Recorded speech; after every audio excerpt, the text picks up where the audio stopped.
জামে মসজিদের মুয়াজ্জিম, যাকে আমরা মুয়াজ্জিম হিসেবে চিনতাম, সেই মুয়াজ্জিম ৬-৭ বছরের মিহা নামক একটি শিশুকে মক্তবে পড়ার সময় ছলে বলে কৌশলে অন্যান্য ছাত্রীদেরকে বিদায় দিয়ে তাকে ধর্ষণের পায়তারা চালায়। যখন সেটা ধামাচাপার জন্য ধর্ষকের প্রতিবেশী এবং ধর্ষকের আপন মামা আওয়ামী লীগের দোসর ইসহাক এবং সে লাবলুকে সাথে করে নিয়ে এই ধর্ষক আবুল বাশারকে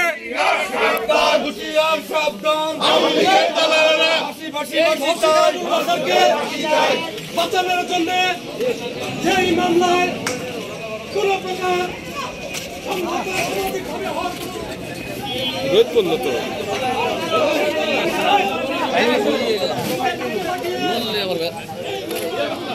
ঠিক আছে ভাই বোনাই রাইছে ভাই ওকে খেদা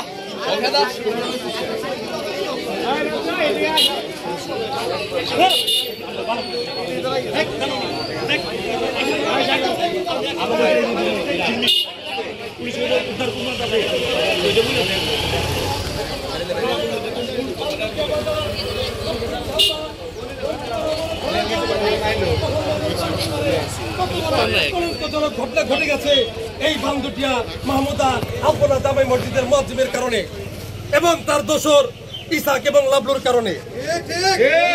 সংগ্রামী জনতা, আমি দৃঢ়ভাবে প্রত্যাখ্যান করছি, সেই সাথে এই ধর্ষক আবুল বাশারের দৃষ্টান্তমূলক সর্বোচ্চ শাস্তির দাবি জানাচ্ছি আজকের এই মানববন্ধন কর্মসূচি থেকে।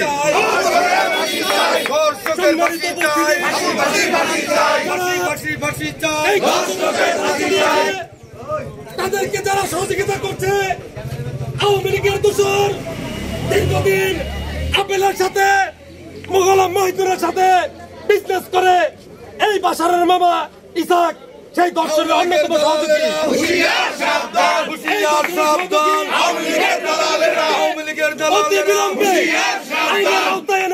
তাদেরকে দৃষ্টান্তমূলক শাস্তি দাবি করছে আজকের এই মানববন্ধন কর্মসূচি থেকে। লাবলু সহ ইসহাককে অতি সত্বর গ্রেপ্তার করতে হবে। আজকে আমরা ধন্যবাদ জানাই আপনারা যারা এখানে উপস্থিত হয়েছেন অন্যায়ের বিরুদ্ধে প্রতিবাদ করার জন্য। বান্দুটিয়াবাসী, দক্ষিণ সহতাবাসী, ঘন্টিপাড়া কখনো কোনো প্রতিবাদ অন্যায়কে প্রতিহত করতে সবসময় সচেষ্ট থেকেছে, সারা জীবন সচেষ্ট থাকবে। কোন অন্যায়ের প্রশ্রয় হবে না এই মানিকগঞ্জে। বাংলাদেশে কোন শিশু আর ধর্ষিত হওয়ার সুযোগ থাকবে না, কোন শিশুকে কোন প্রকার শ্লীলতাহানি করার সুযোগ থাকবে না। আমরা সোচ্চার। কে ভাই আমরা সোচ্চার?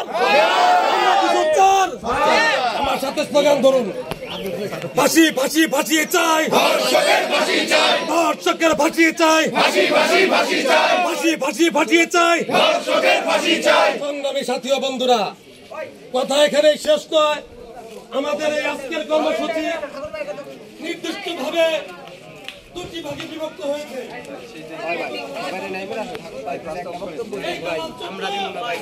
তিনি প্রথম দিনই এটা ইউটিউবে, ফেসবুকে তার পেজ থেকে ফলো করে ছাপিয়ে দিয়েছেন। আপনারা জানেন পুলিশ প্রশাসন আমাদেরকে আশ্বস্ত করেছে এই ধর্ষক, এই শ্লীলতাহানির সর্বোচ্চ বিচার তারা নিশ্চিত করবে, কিন্তু পুলিশ প্রশাসন আমাদেরকে এটা নিশ্চিত করে নাই। এই দালালের কি করবে? আমরা বলতে চাই, যদি এই দালাল ধর্ষকের সাথে দালালকে যদি তাদের আইনের আওতা না আনা হবে, তাহলে তাদের বিরুদ্ধে আরো কঠোর কর্মসূচি আমরা পরবর্তীতে আওয়ামী লীগের দালালেরা পিঠের চামড়া থাকবে না রে, দালালি আর করিস না রে। উপস্থিতি, আমি ধন্যবাদ জানাই আমার মানিকগঞ্জের সর্বোচ্চ প্রশাসন এসপি মহোদয় ইয়াসমিন খাতুনকে। আমি ধন্যবাদ জানাই মানিকগঞ্জ জেলার সদর সার্কেল সালাউদ্দিন বিপিএম কে। আমি ধন্যবাদ জানাই থানার বিজ্ঞ ওসি এবং আমির ইসলাম সহ এসবি সালাম ভাই সহ যত পুলিশ কর্মকর্তা আমাদের এই বিষয়ে অবহিত আছেন তাদেরকে। পাশাপাশি ধন্যবাদ জানাই সাংবাদিক ভাইরা যারা আপনারা উপস্থিত হয়েছেন। ধন্যবাদ জানাই বান্দুটিয়া দক্ষিণ সদর প্রত্যেকটা মানুষকে। আমাদের প্রত্যেকের কন্যা সন্তান আছে, আমাদের প্রত্যেকের মা বোন আছে। আমাদের মা বোনের দিকে আমাদের কন্যা সন্তানের দিকে, আমাদের নাতি নাতনির দিকে যদি কেউ চোখ তুলে তাকায় আমরা তার চোখ উপড়ে ফেলবো ইনশাআল্লাহ। দেখতে চাই না, যে কোনো লড়াই সংগ্রাম, রাজপথে মানববন্ধন, মিছিল, মিটিং, সংগ্রাম সব জায়গায় আপনাদের পাশে পাবো এই আশাবাদ ব্যক্ত করে সকলকে ধন্যবাদ জানিয়ে আজকের এই সমাবেশ সমাপ্ত ঘোষণা করছি। ধন্যবাদ। মানিকগঞ্জ জিন্দাবাদ।